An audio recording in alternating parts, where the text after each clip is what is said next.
Welcome to the fastest market pulse on the internet, where we break down the tech giants and global trends you need to know about right now. We are kicking things off with a deep dive into Micron Technology as we analyze how this semiconductor powerhouse is stacking up against its biggest competitors in the sector. You will want to see these numbers because Micron is showing incredible financial health with a debt-to-equity ratio that is leaving peers in the dust. Tired of dropping your phone or struggling to prop it up? Meet the Pop Sockets phone grip with expanding kickstand in black, your new must-have accessory. Don't miss out. Grab yours today. Click the link in the video description to shop now on Amazon. Next up, we are shifting our focus to the massive expansion of the semiconductor packaging materials market, which is projected to skyrocket to nearly $89 billion by 2032. This sector is hitting an explosive compound annual growth rate of 13% and is becoming a critical battleground for global supply chains. Stay tuned as we break down exactly why these materials are becoming the backbone of the next generation of electronics. Then we are traveling to Asia, where South Korea just dropped a major economic surprise with a 1.7% GDP jump, driven almost entirely by a historic semiconductor boom. Despite global headwinds, the chip industry accounted for over half of this growth and proved that the demand for these tiny components is powerful enough to shift the trajectory of an entire nation. We are uncovering the key data points that made this record-breaking quarter possible. Finally, we are analyzing the high-stakes shift towards semiconductor onshoring and what it means for long-term supply chain resilience in a volatile world. As nations race to localize production and secure their tech futures, this market is evolving faster than ever before. If you want to stay ahead of these industry trends, make sure you hit that like button, subscribe to the channel, and ring the bell so you never miss an update. Ever wonder if the market is sleeping on a giant? Today, we're diving into the silicon powerhouse that is Micron Technology. Whether you're glued to your phone, browsing a data center, or driving an advanced vehicle, there's a good chance Micron's memory and storage chips are doing the heavy lifting under the hood. But the real question isn't just what they make, it's how they stack up against the competition. Let's cut to the chase: financial health. If you look at the debt-to-equity ratio, Micron isn't just playing the game, they're playing it smart. With a ratio of just 0.15, they're significantly less reliant on debt than their top four peers. In a volatile semiconductor market, that kind of balance sheet strength is the bedrock of long-term stability. Now, here's where it gets interesting for the value hunters. When you look at their price-to-earnings, price-to-book, and price-to-sales ratios, they're all trading below industry averages. You'd expect that to mean they're struggling, right? Wrong. Micron is posting a massive 21% return on equity and a staggering 196% revenue growth. When you compare that to an industry average revenue growth of around 33%, you start to realize the sheer scale of their momentum. They are literally leaving the competition in the rearview mirror while maintaining massive, robust cash flow generation. Their EBITDA is sitting at a cool $18.48 billion. That's over 4 times the industry average. So what does this tell us?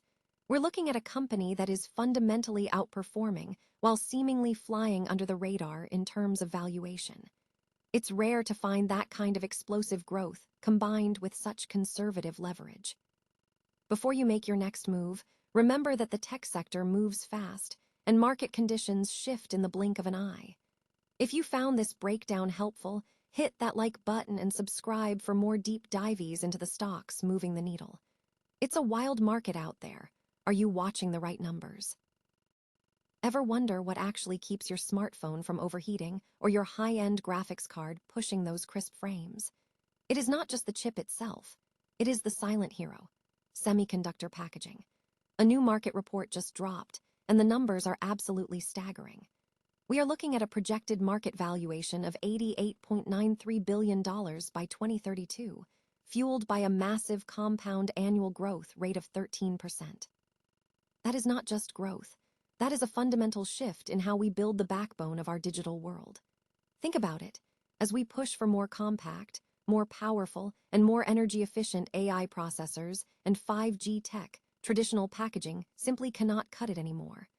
We are entering an era of advanced materials that do more than just protect the silicon. They actually enhance the performance of the entire system. This massive spike in value represents a gold rush for innovation in thermal interface materials and high-performance polymers.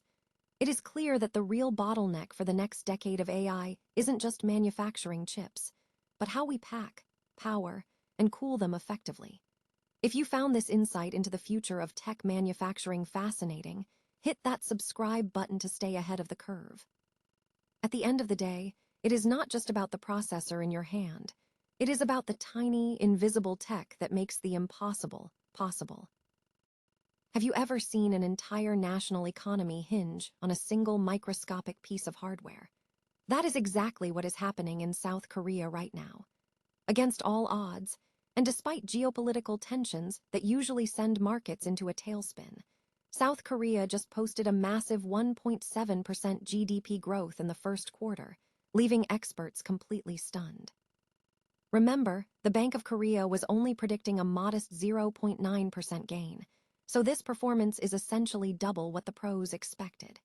It is the fastest surge we have seen since late 2020, effectively wiping out the sour taste of the 0.2% contraction the country suffered at the end of last year. So, what is the secret sauce? It is simple: the semiconductor boom. In a truly wild statistic, chips accounted for 55% of the total economic gain. Think about that. Over half of the country's growth was driven by the manufacturing of silicon wafers. While the escalating conflict in the Middle East had analysts sweating about supply chains and trade stability, exports, specifically tech exports, acted as an iron shield for the economy. We are talking about a 1.1 percentage point boost to the bottom line coming solely from exports, while even the long-struggling construction sector finally stopped acting as a drag, actually adding 0.2 percentage points to the mix for the first time in 8 quarters. Now look, we have to keep our feet on the ground.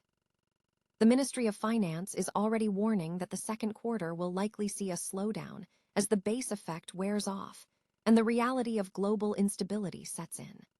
Even Citi is looking further down the road, bumping their 2026 growth forecast to 2.9%, signaling that while today is a win, the long-term game is just heating up. If you found this dive into the engine of the global economy interesting, hit that subscribe button and let me know in the comments. Do you think tech manufacturing can continue to carry the weight of an entire nation's economy, or are we setting ourselves up for a bubble? It is a fascinating balancing act that defines the modern age. Ever wondered why the devices in your pocket and the cars in your driveway seem to be at the mercy of global politics? We are witnessing a massive tectonic shift in the tech world, the race to bring semiconductor manufacturing back home. The era of globalization, where chips were outsourced to the lowest bidder across the ocean, is hitting a hard reality check. Supply chain resilience has moved from a boardroom buzzword to a national security imperative.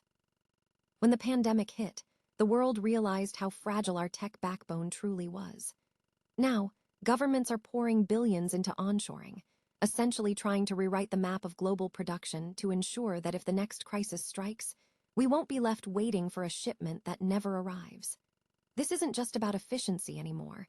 It is about self-reliance in a high-stakes digital world. It is an expensive, complex, and incredibly ambitious mission that could redefine the global economy for decades. What do you think? Can nations actually recreate the miracle of high-end chip manufacturing on their own turf? Or are we just making things more expensive for the consumer? Drop your take in the comments below. After all, the chip in your hand might just be the most important piece of real estate on the planet.